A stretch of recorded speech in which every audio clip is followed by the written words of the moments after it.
Institut Kesenian Jakarta kini diakui dunia masuk dalam peringkat nomor 201 sampai 260 QS World University Rankings untuk kategori Art and Design. Fakultas Film dan Televisi Institut Kesenian Jakarta, tempat kreativitas dan imajinasi dirayakan. Pendidikan khas sekolah film membekali mahasiswa dengan wawasan dan sikap berkesenian sebagai kreator dan daya kritis sebagai filmmaker profesional. FFTV IKJ melahirkan para sinias untuk barisan terdepan perfilman Indonesia. Assalamualaikum warahmatullahi wabarakatuh. Salam sejahtera.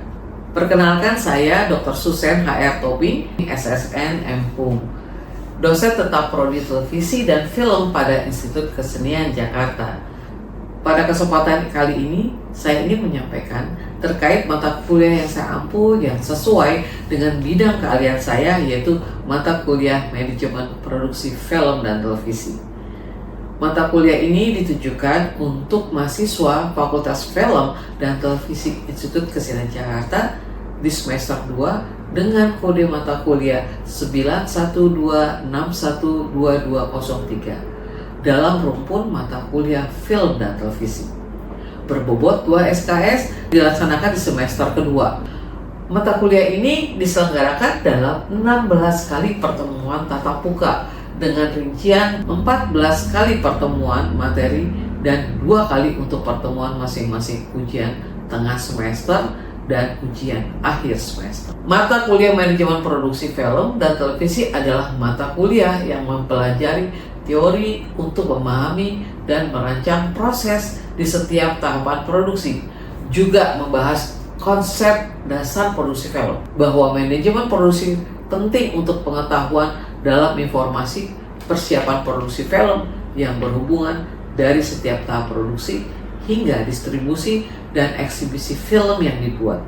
Pada akhir mata kuliah, mahasiswa juga akan dibekali teknik cara untuk mempersiapkan produksi film dengan membuat analisis, breakdown hingga budgeting dan rencana distribusi dan eksibisi film. Bahwa kajian dalam materi pembelajaran melingkupi sistem sosial, ekologi, etika, akademis, filsafat sains dan teknologi, manajemen, problem solving, analisis, rancangan produksi, teknologi, promosi eksibisi, distribusi film dan televisi, teori film produksi, serta konsep bisnis dan marketing. Adapun capaian pembelajaran lulusan atau CPL Prodi pada mata kuliah ini meliputi CPL 1 hingga CPL 6 yang telah tertuang di dalam RPS dan telah divalidasi oleh Ketua Prodi dan Gugus Pengendali Mutu Prodi. Capaian pembelajaran mata kuliah yang diharapkan antara lain CPMK 1, mahasiswa mampu memahami perkuliahan atau mata kuliah manajemen produksi dan film secara umum dari awal hingga akhir. CMPK 2, memahami dan menguasai pengertian tahap development cerita film. Riset dilakukan pada tahap ini untuk membangun fondasi cerita yang kuat. CMPK 3, memahami dan menguasai proses analisis skenario dan pengembangan ide, menentukan jenis cerita, genre, dan format sampai penulisan skenario. Subturunan CMPK 3 hingga 16 akan membahas lebih mendalam persiapan pembuatan rancangan produksi film secara manajemen produksi yang baik dan terukur. 3 komponen proses pembelajaran mata kuliah ini adalah delivery, interaction, dan assessment atau DIA. Untuk delivery, saya memberikan materi serta RPS yang dapat diunduh langsung oleh mahasiswa pada sistem e-learning pada Classroom Google yang telah dimiliki oleh para mahasiswa, serta presentasi interaktif yang langsung dilakukan secara tatap muka untuk mendukung pemahaman mahasiswa. Materi yang saya sampaikan didukung oleh beberapa media pembelajaran berupa video interaktif atau video film pendek, quiz interaktif quizzes atau Word, juga Canva sebagai media pendukungnya. Di dalam interaction pada mata kuliah ini melibatkan komunikasi 2 arah antara dosen dan mahasiswa berupa diskusi, tanya jawab, kolaborasi, dan refleksi bersama. Assessment ataupun sistem penilaian yang saya lakukan di dalam mata kuliah ini mencakup assessment formatif untuk penilaian proses yang dilakukan melalui quiz, tugas proyek individu dan kelompok, serta penilaian sikap dan keterampilan sesuai RPS. Selanjutnya, asesmen sumatif untuk penilaian akhir berupa UTS dan UAS. Model pembelajaran yang digunakan dalam mata kuliah ini adalah experiential learning dan project-based learning dengan metode presentasi interaktif, demonstrasi, praktik, kolaborasi kelompok, dan respon kreatif. Referensi yang saya gunakan dalam mata kuliah ini ada beberapa buku referensi seperti Bastian Cliff berjudul Film Production Management, Chris Jones The Guerrilla Filmmaker's Handbook, dan F. Lighthorn Naylor dengan judul The Complete Production Handbook. Juga buku referensi karya ahli lainnya seperti artikel jurnal bereputasi yang memiliki nilai kebaruan agar mahasiswa mampu mengikuti perkembangan ilmu, pengetahuan, dan teknologi masa kini. Berikut adalah video proses pembelajaran pada mata kuliah manajemen produksi, film dan televisi dengan materi pada pertemuan minggu kedua, yakni development sampai dengan riset. Dalam video kali ini, saya menyampaikan mata kuliah melalui kelas daring, melalui Gmeet. Pengajaran kelas secara daring saya lakukan apabila saya berhalangan hadir di kelas, misalnya ada kegiatan tridharma di luar kota. Mari kita simak video pembelajaran di dalam kelas daring saya. Selamat menyaksikan. Selamat pagi ya semuanya, apa kabar? Pagi-pagi. Apa kabarnya semua? Pagi Bu. Baik-baik Bu. Ya, kita kembali di minggu ini melanjutkan materi sebelumnya di dalam proses development produksi film. Di tahap ini kita akan mendiskusikan mengenai masalah riset, ya. Nah, di sini saya juga tampilkan beberapa referensi dari materi pagi hari ini. Baik, saya mulai ya, teman-teman. Oke, kalau kita melihat sebuah persiapan produksi itu pasti ada di dalam tahapan development, di mana pada saat periode waktu dan sumber daya yang diperlukan untuk mematangkan ide itu menjadi sebuah skenario, dan ini juga penuh dengan pembiayaan karena di sana ketika kita ingin mempersiapkan sebuah cerita ada unsur bagaimana kita mempersiapkan berangkat dari mana cerita ini asal muasal, atau kita bisa berangkat dari sebuah novel yang memang lagi banyak dibaca oleh masyarakat, atau ada cerita atau kejadian yang viral, atau bisa juga ide itu berangkat dari hal-hal yang memang berangkat dari sejarah. Nah, ide itu biasanya sepenuhnya harus orisinal atau bisa juga diadaptasi ya dari novel, cerpen, artikel majalah, buku komik, sandiwara, teater atau acara televisi, atau serial web juga, atau bisa jadi kejadian kita alami gitu ya, ada di sekitar kita. Itu bisa menjadi ide atau dasar yang bisa kita angkat menjadi sebuah cerita. Contoh misalnya kayak Laskar Pelangi. Laskar Pelangi itu memang secara novel udah populer sekali pada saat itu.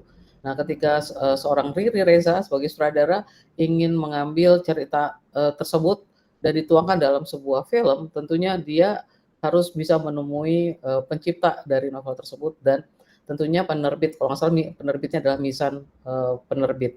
Nah, saat itu mereka melakukan sebuah negosiasi dan bagaimana bisa secara teknik mereka bisa menggunakan ide cerita tersebut atau dasar cerita dari novel itu untuk dituangkan dalam sebuah film. Pada dasarnya workflow kita lihat di tahapan development. Jadi dalam proses pencarian ide cerita di awal itu sebetulnya ini masuk dalam tahapan development. Nah, kita lihat workflow-nya. Ketika hak cipta tadi seperti tadi kayak novel Laskar Pelangi sudah dibereskan secara hukum, secara legal maupun hak penggunaan ahli wahananya, ketika itu juga kita akan menyiapkan bahwa ini adalah menjadi materi dasar yang akan diadaptasi sehingga masuk ke dalam tahapan penulisan naskah, dan di situ di penulisan naskah juga tidak bisa sekali dua kali sudah lock, istilahnya sudah disetujui oleh biasanya oleh penulis tim produksi yang tadi dari produser atau eksekutif produser. Di situ juga ada pihak sutradara biasanya juga sudah terlibat di dalam persetujuan apa saja yang akan dituangkan dalam cerita naskahnya. dan jadi ada proses yang namanya revisi. Kalau kita sebut di dalam proses revisi itu ada draft 1, nanti setelah direvisi masuk draft 2, draft 3, sampai seterusnya. Sampai benar-benar disetujui oleh pihak triangle system ini untuk bisa menyetujui bahwa di draft ke-9 misalnya, itu sudah bisa dipakai untuk acuan penulisan naskah atau kelanjutan dari penyelesaian penulisan ke dalam bentuk film. Nah, setelah itu ada namanya pembuatan proposal atau pitch deck. Jadi bersamaan dengan ketika kita dalam proses menyetujui naskah tadi, ada proses di mana tim manajemen atau produksi menyiapkan proposal atau pitch deck untuk mengajukan kepada investor. Tentunya ketika naskah sudah setuju tadi, itu akan menjadi bekal si produser dan tim kreatif yang lainnya untuk menyiapkan pengajuan proposal yang cukup bisa meyakinkan kepada calon investor di dalam produksi film nanti. Nah, ini dasarnya tadi, naskah tadi ketika itu juga bisa menentukan usulan kira-kira pemain, usulan dari tim kru utamanya, dan segala, karena di dalam proposal ini juga harus tercantum hal-hal yang menjadi inti dari sebuah produksi film. Tentunya selain cerita, naskah, tapi pemain yang menjadi menjadi acuan supaya mereka apakah adalah orang-orang yang memang kompeten, yang terpilih di dalam produksi ini, termasuk pemain utama yang di awal perlu menjadi nilai jual dari cerita tersebut maupun menjadi nilai jual kepada calon investor. Karena biar gimana yang namanya sutradara atau pemain itu masih menjadi sebuah andalan nilai jual dari sebuah karya gitu di Indonesia. Padahal sebetulnya seorang sutradara atau seorang kameramen atau penulis naskah atau pemain itu adalah salah satu elemen saja, tapi keseluruhan sebuah penciptaan karya itu semua juga menjadi penting dan semua menjadi hal yang perlu diberikan porsi yang sama gitu. Nah, setelah itu ketika kita sudah mengajukan pitch deck proposal, pastinya kita juga sudah tahu pengadaan budget yang diperlukan di dalam produksi tadi. Ini workflow-nya dalam produksi film. Dan juga ada perencanaan bagaimana nanti film ini akan dieksibisi atau didistribusikan melalui bioskop kah, atau sekarang bisa melalui OTT atau bisa juga media-media lain, karena sekarang tidak saja menggunakan media tradisional atau bioskop ya, tapi kita juga sudah menggunakan media-media baru yang lainnya dengan berkembangnya era digital saat ini. Next. Nah, jadi riset ini, kalau dari kata riset kita kembali, masalah riset di dalam produksi film adalah sebuah proses untuk menemukan elemen-elemen dari mana produksi itu dibuat, terutama informasi dan juga kontribusi dari elemen tersebut untuk menjadi bahan tambahan, seperti misalnya kalau tadi kita bicaranya konteksnya adalah sebuah novel, itu adalah bukan hanya digali dari novelnya saja, tapi ada unsur-unsur lain yang bisa mendukung novel ini menjadi sebuah sumber riset kita ketika kita akan menuangkan dalam sebuah proses penciptaan dalam naskah film. Nah, kalau kita bicara research method ya, di dalam program harian biasanya membutuhkan beberapa peneliti, di mana kalau kita bicara tentang misalnya membuat sebuah jurnalis berita gitu ya, mereka pasti akan melakukan beberapa peneliti ya sebagai reporter, dan dia juga sebagai responden untuk melakukan penelitian. Dan dia menulis juga naskah dan memproduksi langsung. Kalau ini biasa metode yang dilakukan pada umumnya ketika seorang periset itu sedang mencari sumber-sumber informasi untuk bisa memastikan yang dibutuhkan itu adalah sesuai dengan apa yang ditemukan di lapangan. Riset yang baik itu adalah kunci untuk sebuah film. Kenapa ini bisa disampaikan? Karena sebuah film itu adalah bicaranya adalah tentang realitas kehidupan yang memang kita potret dan kita angkat dalam sebuah materi audiovisual. Nah, jadi riset ini sangat mendukung. Jadi apapun yang ditampilkan dalam sebuah visualisasi sebuah film itu pasti ada dukungan data riset yang memang membuat visualisasi yang kita sampaikan kepada audiens itu bisa diterima.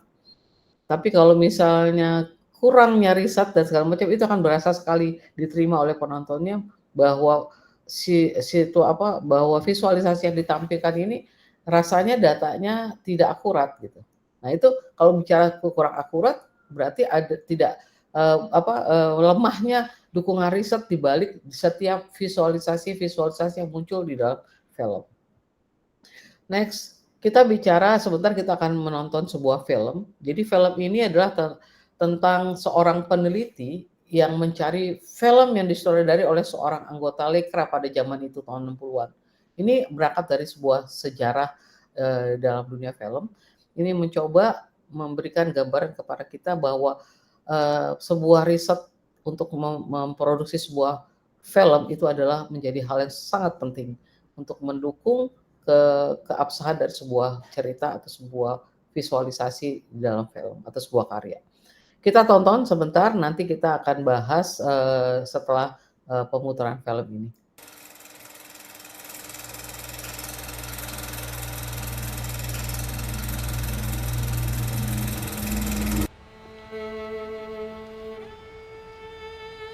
Cari apa? Tahu film Tanah Berguncang disimpan di mana? Coba di katalog ini. Nggak ada, Gi. Kamu kok yakin betul kalau film itu ada di sini? Jadi filmnya masih ada? Mereka harus diawasi dengan keras. Bisa. Gi, saya itu udah 39 tahun kerja di sini. Ya, Pak. Saya tetap coba aja dulu. Kenapa dibiarin, Pak? Kamu nggak ngerti. Situasinya saat itu sangatlah sulit untuk menolak perintah pusat.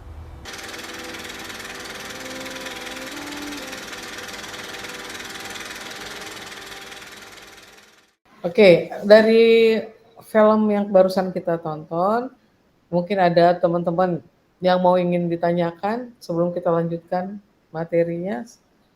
Silakan. Ya, silakan Gusti. Ada yang mau disampaikan? Selamat siang Ibu Susan, terima kasih Selamat untuk siang. kesempatannya. Ya. Oke, dari film yang tadi sudah diputarkan kita bisa lihat bahwa risetnya sangat mendalam ya Bu, mulai dari tata cara dia memasukkan roll film ke proyektornya, kemudian melakukan riset tentang film-film apa saja yang ingin diputar dan tepat untuk diputarkan di film ini. Nah, pertanyaan saya adalah, kapankah sebuah ide dirasa sudah siap atau sudah selesai untuk diriset? Kadang kita tidak tahu, kita melakukan riset, tapi tidak tahu kapankah batasan kita untuk cukup melakukan riset dan sudah merasa bahwa oh ini film sudah diriset dengan baik. Ya. Apakah ada parameternya, Ibu? Ya, baik. Terima kasih Gusti ya, pertanyaannya cukup bagus. Jadi hal ini menggelitik ya, pasti bertanya kapan saya harus selesai, kapan saya lock semua apa yang saya riset ini udah dianggap cukup gitu ya. Jadi memang tidak ada batasannya, tapi kita berangkat dari ketika kita sudah mendapatkan ide dan temanya, dan sampai sejauh mana kita ingin mau melakukan riset itu tergantung dari materi yang kita mau buat. Ketika kamu sudah mencanangkan ide, tema, terus menuangkan dalam sebuah sinopsis, setelah itu setelah sinopsis kamu mengembangkan plotting yang mau digambarkan di dalam ceritanya, itu akan bisa mengarah kepada kira-kira batasan sampai sejauh mana saya harus melengkapi informasi atau data yang mendukung melalui riset dari apa yang saya mau tuangkan secara elemen visual. Biasanya begitu ukurannya. Karena ketika kamu cerita itu tidak akan bisa selesai, artinya cerita itu akan bisa panjang sepanjang-panjangnya selama kamu tidak bisa melakukan sebuah keputusan di dalam apa yang saya mau ceritakan di dalam film ini gitu. Pasti film itu kan adalah bagian dari statement-statement yang disampaikan oleh seorang sutradara atau seorang pencerita melalui bahasa visual. Jadi ukurannya tergantung dari ceritanya mau sejauh mana, yang mau mau digambarkan atau divisualisasikan di dalam film ini. Nah, jadi kalau misalnya contoh dari film riset ini kan cuman menggambarkan seorang peneliti ingin mencari tahu film yang satu-satunya film yang dibuat oleh seorang sutradara yang pada zaman itu sebagai anggota Lekra, tapi sampai hari ini film itu dibicarakan, tapi film fisiknya aja sudah tidak ada. Nah, ketika dia ingin meneliti dan menjadi bahan tulisan dia di dalam paper tugas akhirnya, dia mencoba untuk sampai batasan saya ingin menemukannya judul deh. Terus kenapa sampai hari ini hilang dan tidak ditemukan? Itu aja alasan. Nah, itu udah menjadi batasan dia untuk meneliti sampai sejauh itu. Tapi dia tidak meneliti misalnya siapa sih si sutradara ini latar belakang kehidupannya segala macam, nggak ada itu backstory-nya, dia nggak mau nggak ambil, tapi dia hanya ngambil di masa di periode film itu pernah muncul dan dibuat pertama kali oleh seorang sutradara dan satu-satunya tuh film, tapi setelah itu film itu tidak ada. Sama sekali tidak pernah sempat untuk ditonton oleh masyarakat secara umum, tapi film itu dianggap bahwa ada sebuah kritikan secara politis yang terkandung dalam film itu. Makanya mungkin secara politis pada saat di era itu pun film itu istilahnya tidak diperbolehkan untuk tontonkan kepada masyarakat umum. Jadi batasan riset dia hanya sampai sejauh mana sampai dia bisa mendapatkan asal muasal film itu dan kenapa film itu sampai saat ini tidak ditemukan. Sampai saat itu aja. Jadi ketika dia sudah mencanangkan ceritanya hanya sebatas penelitian dia untuk cari tahu kenapa film ini sampai sekarang nggak ditemukan, alasannya apa, itu saja. Sehingga dia ketika turun ke lapangan dia membuat plotting. Yang saya riset batasannya adalah sampai segini. Karena sesuai dengan kebutuhan cerita yang dia mau buat. Jadi kalau misalnya Gusti ingin membuat sebuah film, misalnya kalau salah film T.A. Gusti kan tentang tokoh yang pencarian agama ya secara langsung ya kalau salah ya. Nah itu juga ada batasannya kan, sehingga riset yang dilakukan diupayakan sesuai dengan kebutuhan dari kelengkapan atau supporting dari cerita yang akan mau dibuat oleh kamu gitu ya. Jadi kalau bilang batasannya tidak ada, tapi kembali kepada kebutuhan kita sebagai pembuat film, membuat karya, mau sebatas apa yang kita mau tuangkan di dalam karya film kita. Gitu kira-kira Gusti. Menjawabkah? Baik Ibu Susan, terima kasih untuk jawabannya. Ya. Kalau nggak ada yang bertanya, saya lanjutkan.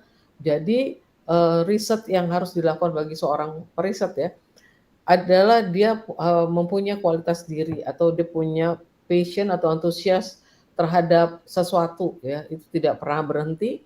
Dia karena periset ini juga harus punya attitude yang baik karena dia akan berinteraksi atau berhubungan kepada orang lain. Dia punya keterampilan komunikatif, negosiatif, dan dia juga punya antisipatif dan solutif sikapnya. Dan dia selalu punya sikap team working dan juga time managementnya bisa bagus. Misalnya dia ingin bertemu dengan sebuah narasumber atau dia ketemu dengan orang, berjanji jamnya, ya kita perlu dengan narasumber itu, tapi kita tidak bisa menepati waktu gitu. Nah ini time management itu penting banget karena ini menjadi bagian dari attitude juga gitu. Dan tentunya punya networking yang baik juga. Dan kalau kita bicara tentang riset, itu adalah sebagian dari sebuah penemuan yang sebelumnya belum pernah diketahui, akhirnya kita melakukan riset bisa mengetahui. Jadi ada 3 tatanan cara yang memang sebetulnya kita riset itu mau apa sih? Ini dari tadi ingin menemukan sesuatu dan pembuktian kalau memang kita harus membuktikan atau keraguan kita terhadap informasi yang kita dapatkan sebelumnya tentunya supaya lebih akurat sehingga kita harus memberikan pembuktian dan juga ada pengembangan dari apa yang sudah kita dapatin dan supaya bisa memperdalam dan memperluas pengetahuan yang sudah ada. Dan tentunya kalau kita lihat riset itu untuk semua materi di dalam audiovisual, ya kita tadi bicara sebuah film, sebuah program TV atau film animasi, film cerita, film yang berupa games ataupun iklan yang muncul pun yang kita buat itu harus ada data riset di belakangnya. Karena tentunya risetnya dibuat atau ditentukan itu berdasarkan dari kebutuhan cerita yang kita mau sampaikan. Jadi kalau kita sudah mempunyai ide atau tema dari sebuah gagasan yang ingin kita buat dalam bentuk audiovisual, disitulah kita akan bisa memetakan riset apa saja yang bisa mendukung dari apa yang kita buat. Sehingga dengan adanya riset, bahan-bahan riset yang kita punya, kita juga semakin percaya diri untuk bisa membuat sebuah materi audiovisual karena semuanya bukan berdasarkan asumsi, tapi berdasarkan data riset.